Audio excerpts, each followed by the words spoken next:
Ladies and gentlemen, my name is Elson. Let's make some goddamn money!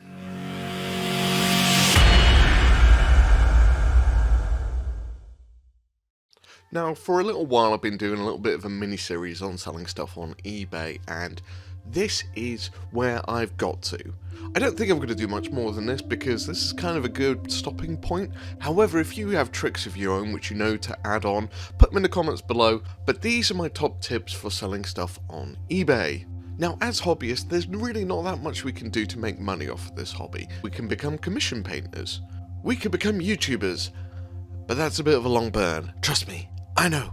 The only other option we know of is selling our wares, and that's basically selling our models again. It's kind of the circle of hobbyist life. Buy box, put in cupboard, take out of cupboard, sell. Sometimes in between that little scenario, you get them painted and it becomes an army. Now, we're going to focus on that little point in time where you've painted them and they've become an army. What should you do if you get to a stage where you're like, oh dear Lord, this isn't working for me anymore.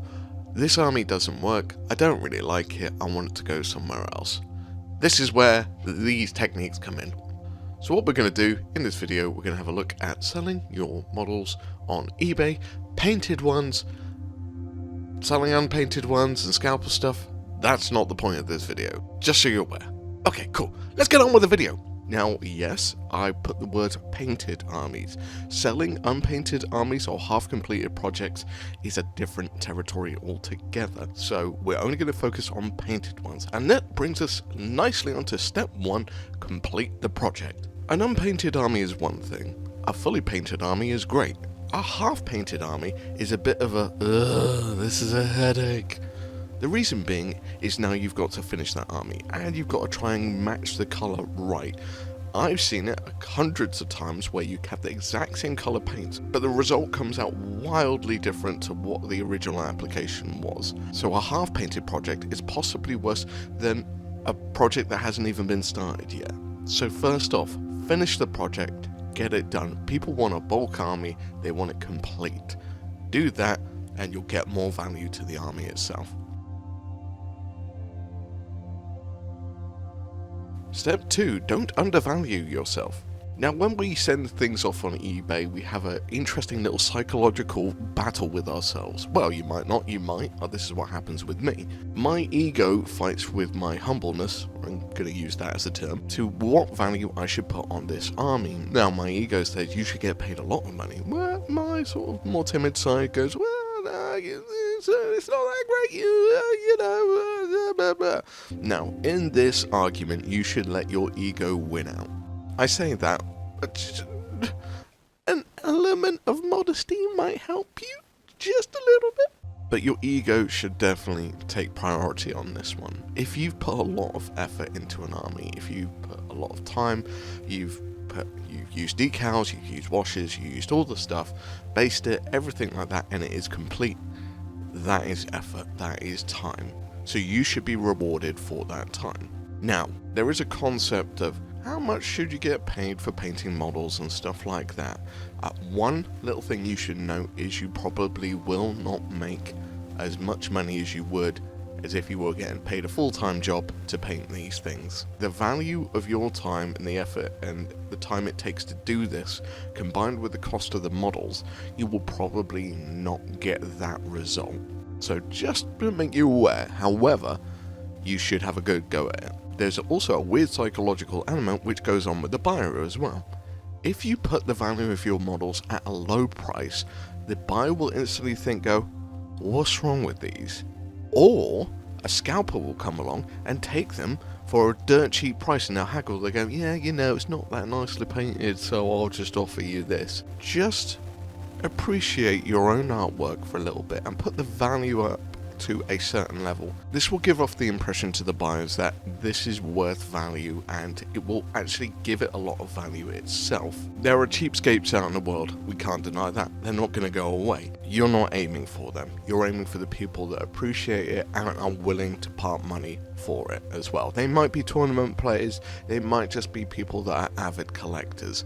You're aiming for them. The cheapskates, just ignore them. The scalpers as well, or ignore them. Big barge pole, just push them away. Step 3. Buy it now is better than auction. Now, many of you that might have been buying stuff off eBay or selling stuff on eBay may always lean towards, oh, the auction is potentially a better value for money than the buy it now option, because there'll be a bidding war and there'll be a lot of money involved, and yeah, at the end of it, I'll get a lot of money. This is not true. So here's the interesting thing. An auction is a pain in the ass for the buyer and for the seller as well. One, the seller has to possibly take a gamble and put the starting price at lower than they actually want, or possibly the minimum that they want. This is not good. You cannot rely on a bidding war. Reasons being, you are aiming for the entire globe with this one. You are aiming for people around the world, and everyone is in different time zones. So you need to take that in mind. What time someone might be awake and available to snipe on an eBay bid is not the same as someone else in the world. And as I said, you're aiming for the world here. You're not just aiming for your particular country. The world is your oyster, and you want everyone to have the possibility. That is the thing with eBay, and especially the global shipping program, is aim for that, and that will allow people to be able to get it from anywhere in the world. So, buy it now is a lot more appealing these days than the eBay auction. One, the buyer can just decide to take it. It is up to them. You've given them the decision that if you want this, you can take it. There's no competing, there's no time management involved, there's no staying up, there's no eBay snipers, there's no risk of any of that. Buy it now gives them the choice, and they can take it yes or no. And I can tell you from experience, personal experience, buy it now, people have bought it, and it is incredible. People want it. If it's good enough quality and it's what they're after, they will take it. So whatever you're doing, whenever you're about to list something, think auction is great, but buy it now is better. Bear that in mind. Put the value of what you want, and that will give you your results, and someone will buy it, I guarantee it. Step 4. Sell something people want. Now, this is kind of a given, but at the end of the day, you're trying to sell something on eBay. What I would suggest is look at what you are selling and make a decision on it. Now, this can vary from time to time, but for example, I'm going to give you a demonstration here. I have been holding on to a Praetorian Guard army. Yes, this is the old 90s GW Imperial Guard, Zulu style Imperial Guard army. I've been holding on to them for a while, and I thought, I need some money right now. Now is the time. I'm going to paint these up and I'm going to sell them. And which is what I did. Now, I knew these models had some interest, they had some value there, and it generated a fair bit of hype on its own merits, to say the least. I actually made the decision to contradict my previous statement, and I put these up for auction because I knew these things had some value to them, and a bidding war was what I was kind of interested in. I could have done a buy it now, but I wanted people to give the opportunity with this. This isn't a clear, you should do this in this scenario. It's not that. It's a case of analysing what you've got. Is it rare? Is it hard to get hold of? Is it just painted really well? Is it converted? Is it this? Is it that? Have a look at it. Does it have value? Does it have more value than the other things? Is this something someone could get easily? You know, just have a look at it and see what you've got there and price accordingly. Again, going back to the previous statement, price high, price what you think it is worth, and people will go for it. If you undervalue it, you are luring in scalpers to take it, and I guarantee you they will sell it on at a much higher price than what you're doing. You're trying to hit that middle line between scalper and someone that sells it on for dirt cheap. You're trying to hit that middle line. That's what we're aiming for. Step 5. The key to making money off of this. Now, when selling things on eBay, this is the best tip I can offer. Now, I urge you all to bear this in mind and wait for this to happen. I said wait for this to happen. When you sell something on eBay, eBay takes about 10 to 15% of the profit off of that, plus the postage as well. And it can be savage. It can be really brutal when you sell something for a couple of £100 and then eBay take off 30 quid off of that. It's just like, ow, that hurt. And it makes you think, why did I bother? Wait for this to happen. eBay regularly does this, and I think it's the cycle is every other week they put this up. 80% off selling fees. It happens over a weekend, and you should get the email or notification on a Friday, and it lasts until the Monday, and you have that weekend to list things. So prepare your armies, prepare all the photos, prepare everything, and wait for this notification to drop. Activate the offer, and then sell it.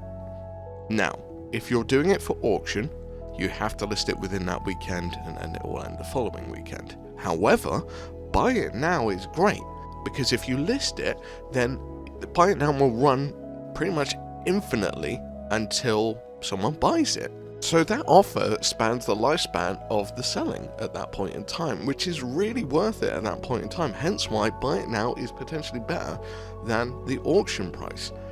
If you get 80% off the selling fees, so it's 80% off 15 to 10%, so you're looking more like 2% that they're going to take off you, which is not that bad at that point in time. Making money is good. That's going to make it a hell of a lot more palatable rather than the brutal amount, oh, I only got paid this. Oh, no. Whereas it'll be like, oh, okay, yeah, I'm happy with that. I can deal with that. So this is the most important thing that I can stress. 80% off selling fees. Prepare everything and then wait till the weekend and list it, and then you're good to go. So those are my tips for selling stuff on eBay. Not a massively long one, this video, but it's something I wanted to part my knowledge onto you for a little while, and it's what I know and what I have experienced. So those are my top tips for selling stuff on eBay. I hope you've enjoyed this little series, and if any of this helps you sell your minis on eBay, then that's great. If it doesn't, I'm so sorry, and do your own thing, your own way. Until next time, everyone, be good, be safe, love each other, and I'll see you next time. Bye-bye.